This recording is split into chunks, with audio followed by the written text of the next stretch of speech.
নমস্কাৰ বন্ধু বান্ধৱীসকল, মই শফিকুল ইছলাম আৰু আপোনালোকে চাই আছে মোৰ Darrang poultry farm YouTube channel আৰু ফেচবুক পেজত। তো বন্ধুসকল, এয়া 500 কেপাচিটি ইনকুবেটৰ মেচিনত অলৰেডি কণী বহোৱা হৈছে। ইয়াতে আছে আপোনাৰ কোয়েল বাৰ্ডৰ কণী 400 প্লাছ আৰু আমাৰ ঘৰৰ কেইটামান লোকেল কুকুৰা কণী আছে ইয়াতে।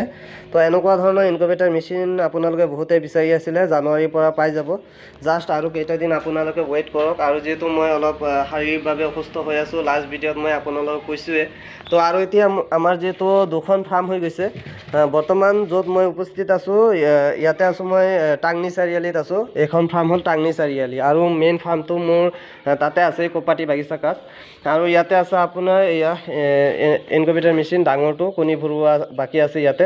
আৰু ইয়াতে দাদা এজনে আপোনাৰ ব্ৰডিং পোৱালি অৰ্ডাৰ কৰিছিলে, ব্ৰডিং কৰি দিব লাগে 1 মাহ। ইয়াতে আছে BB 300 আৰু RR পোৱালি কেইটামান আছে। এয়া চাব পাৰে, ডাঙৰ হৈ গৈছে।